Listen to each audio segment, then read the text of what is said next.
Hi, it's time for another verb of the day. Today's verb is trigger.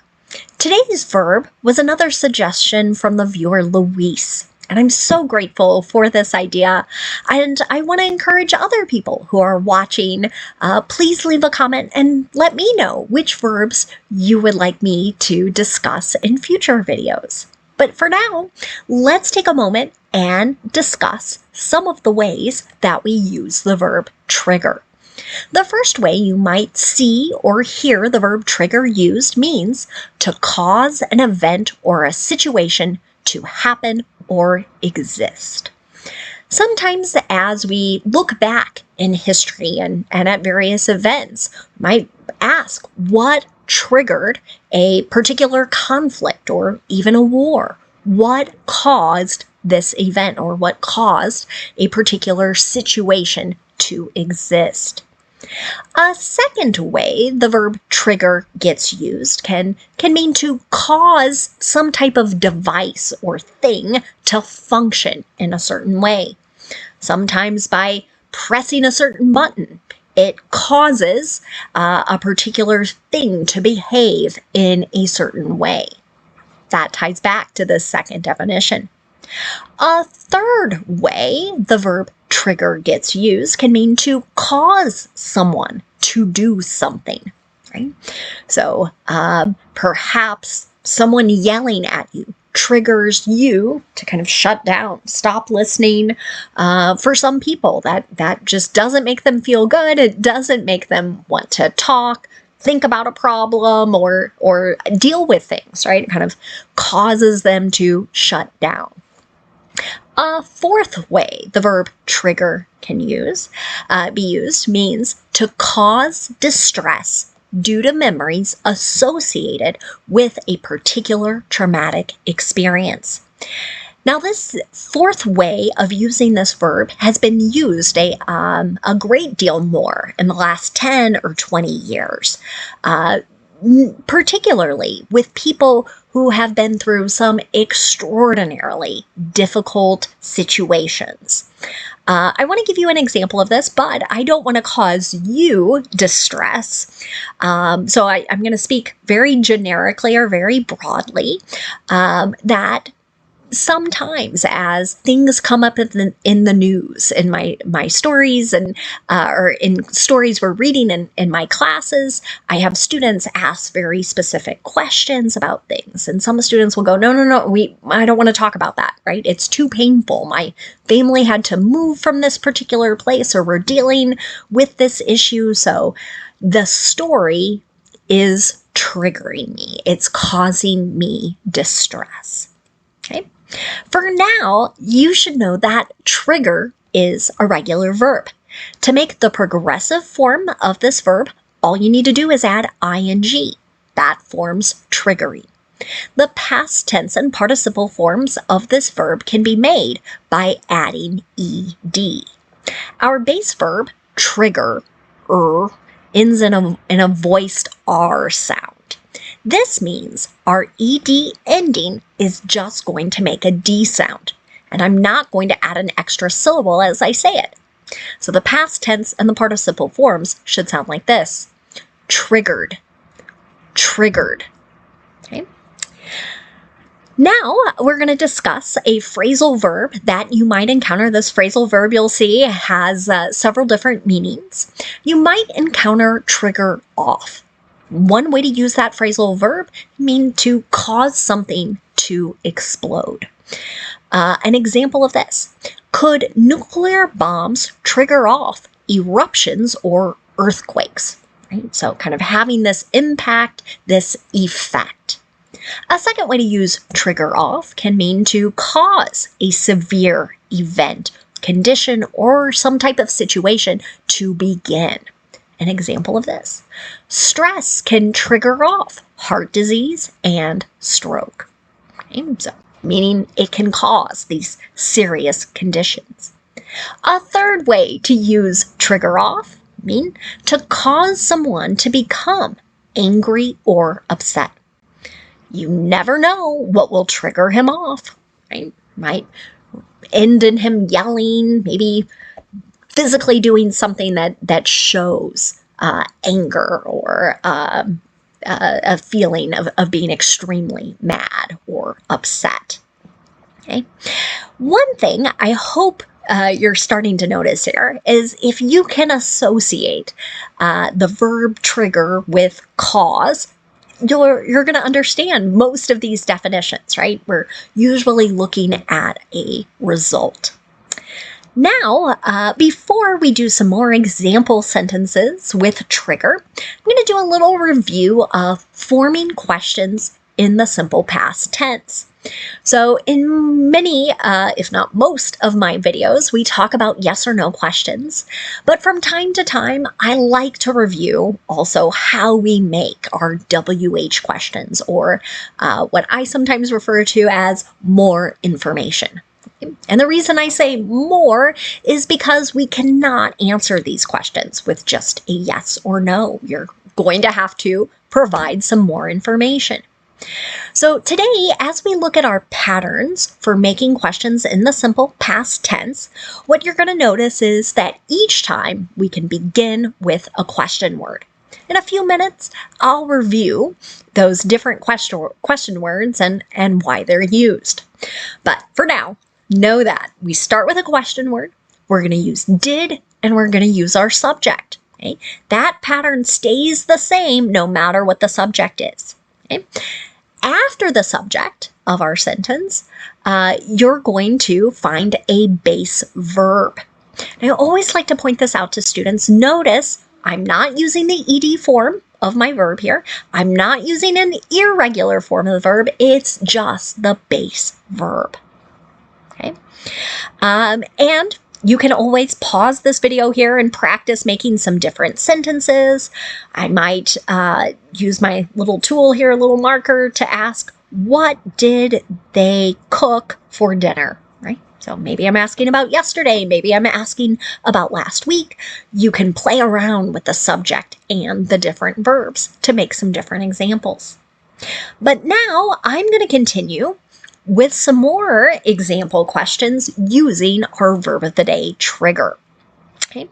Today we're going to start with questions about time. When I say time, I can mean time as in a date, right? A particular day of the week, month, year, or full month, day, year. I could also mean time as in time on a clock, right? 8 a.m., 4:30 p.m., right? Any of those things.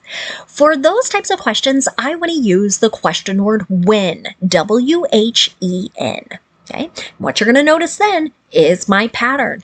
When did the battery trigger the fire, right? So again, I might be asking for a specific date or time, maybe both. Maybe I want to know both of those things, the day and the time, okay? Next, we're going to make a question about a place or a location. To do this, I use the question word where, W-H-E-R-E. Where did the skier trigger the avalanche? Okay. So here, the word avalanche might be a new one for you. You've probably seen some pictures or heard of this, but you can imagine just large quantities of snow and rock kind of falling down a mountainside. Okay, so here people can cause this very serious situation.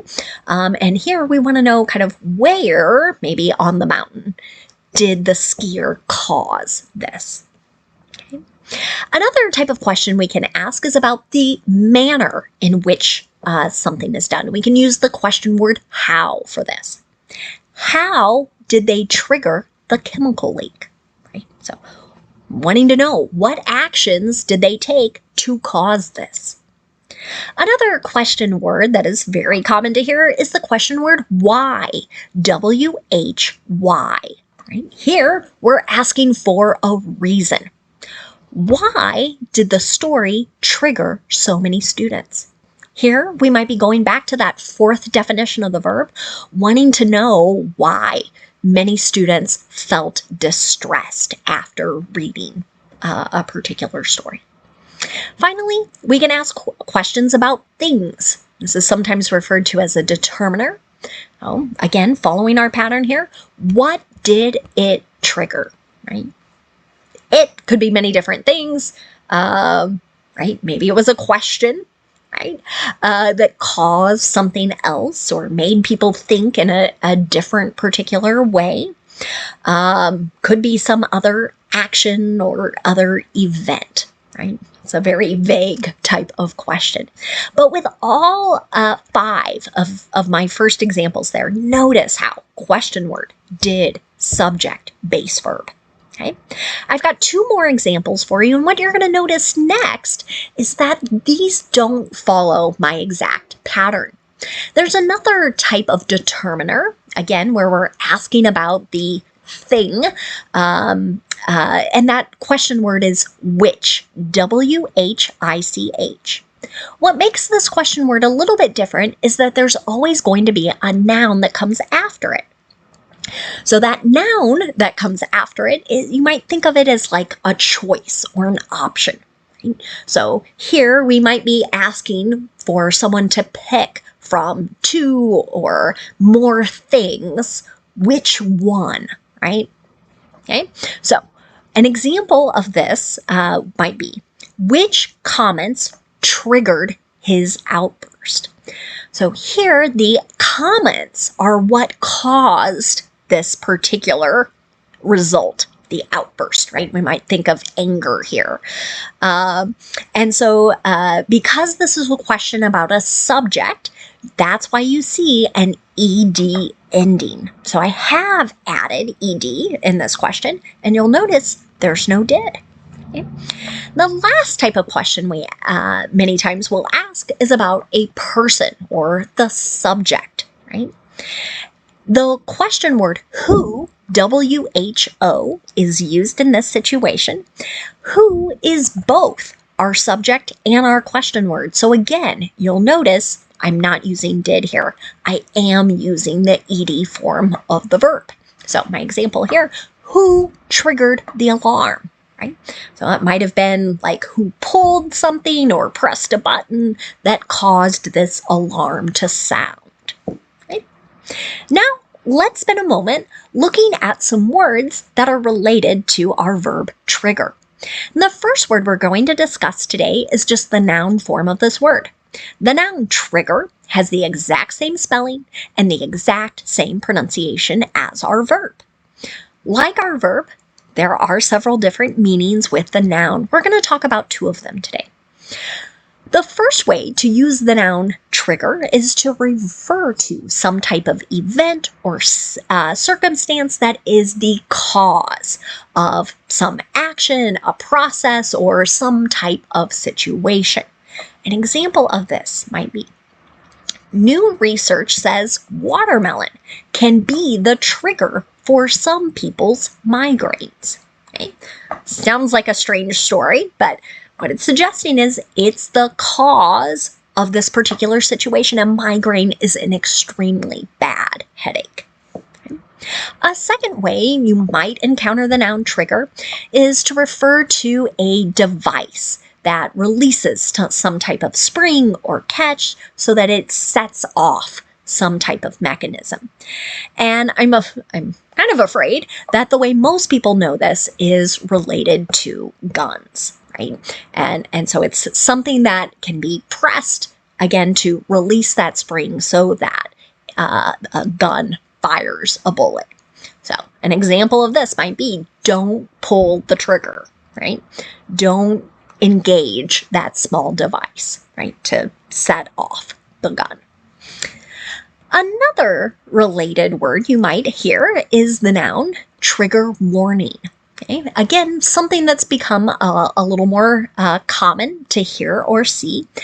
This can be some type of like statement or warning, letting people know what's going to be discussed might be disturbing or upsetting. It might cause distress, right? Kind of ties back to that 4th definition of the verb.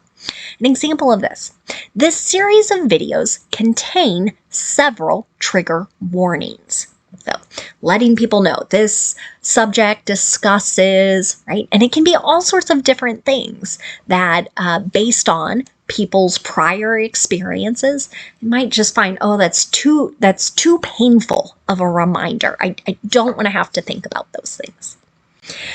Another related noun that you might encounter is trigger point. This is generally referring to some local area of one's body that is rather tender or painful, okay? And it might even cause pain in another part of one's body. So an example of this might be, tell the masseuse about any trigger points before the massage begins, right? So if you're having a massage, right, having certain muscles kind of worked on, but there's a particular place that's really tender and sore, or maybe that causes pain in another area, right, you need to let that person know, right? That's what that sentence is suggesting. Again, a lot of gratitude to Luis for suggesting today's video. Thank you all for watching. I hope you have a great day.